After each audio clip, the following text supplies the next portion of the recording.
At present ఇక్కడ ఈ బస్తీ వాళ్ళ సహకారం చాలా ఉందండి. మనకి ఈ పేరెంట్స్ సహకారం చాలా ఉంది. ఇప్పుడు ఎట్ ప్రెసెంట్ 156 మెంబర్స్ మన దగ్గర ఉన్నారు. చక్కగా ప్రతి ఒక్క పేరెంట్ కూడా మనకి సహకరిస్తారు. అదేవిధంగా దీన్ని డెవలప్ చేయడంలో మన ఆఫీస్ వాళ్ళు కూడా చాలా సహకరించారు.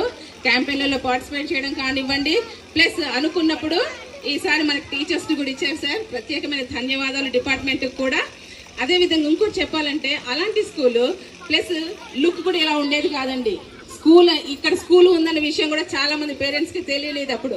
కానీ ఒక్కొక్క డోర్ టు డోర్ క్యాంపెయిన్ చేసి ఇక్కడ స్కూల్ ఉంది, దట్ ఇంగ్లీష్ మీడియం స్కూలు, చక్కటి క్వాలిఫైడ్ టీచర్స్ ఇక్కడ చెప్తారని క్యాంపెయిన్ చేసి ఇంతమందిని గ్యాదర్ చేసుకున్నాము. ఇలాంటి మాకు సహకారాన్ని అందించినటువంటి మీకు, అదేవిధంగా డిపార్ట్మెంట్ వారికి, ఎంఐసి, సిఆర్పి, డిప్యూటీ ఐఓఎస్, డిప్యూటీఓ అందరికీ కూడా మా స్టాఫ్ పక్షాన, మా స్కూల్ పక్షాన ప్రత్యేకమైన ధన్యవాదాలు తెలియజేసుకుంటున్నాం సార్.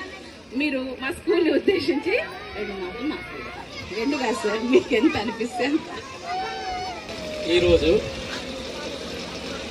పాఠశాల వార్షిక దినోత్సవం జరుపుకున్నందుకు చాలా సంతోషం. అయితే ఇక్కడ పిల్లలను చూస్తే చాలా ఆనందం అనిపిస్తుంది.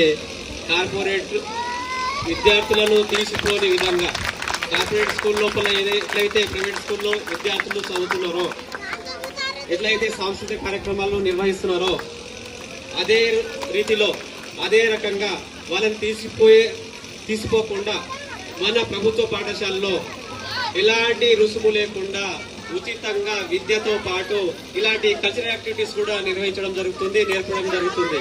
చాలా సంతోషం. చిన్న చిన్న పిల్లలే చాలా చక్కగా డ్యాన్స్ చేయడం జరుగుతుంది.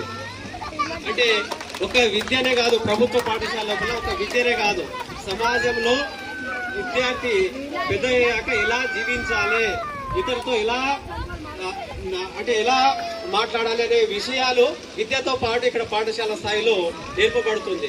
ఏదైతే ప్రైవేట్ పాఠశాల లోపల ఓన్లీ చదువు ఓన్లీ పట్టి నాలెడ్జ్ ఉంటుంది. కానీ ఇక్కడ ప్రభుత్వ పాఠశాలలో చదివే విద్యార్థులు సర్వతోముఖాభితో పాటుగా నిజ జీవితంలో ఎలా జీవించాలనే విషయాలను కూడా ఇక్కడ టీచర్లు నేర్పిస్తారు. కాబట్టి టీచర్ ఇందాకనే చెప్పింది హెచ్ఎం గారు, అంటే ముందుగా పాఠశాల హెచ్ఎం గారికి, తర్వాత ఈ ఉపాధ్యాయులందరికీ ధన్యవాదాలు. ఎందుకంటే క్లోజింగ్ మూసివేసే స్థాయి నుంచి ఒక 10-15 మంది విద్యార్థులు ఉన్న స్థాయి నుంచి ఒక 100 మంది విద్యార్థులను జమ చేసి ఇక్కడ పాఠశాల యొక్క రూపురేఖలు మార్చిందంటే అది టీచర్ యొక్క హెచ్ఎం యొక్క గొప్పతనమే. అది ఎందుకంటే ఉపాధ్యాయులు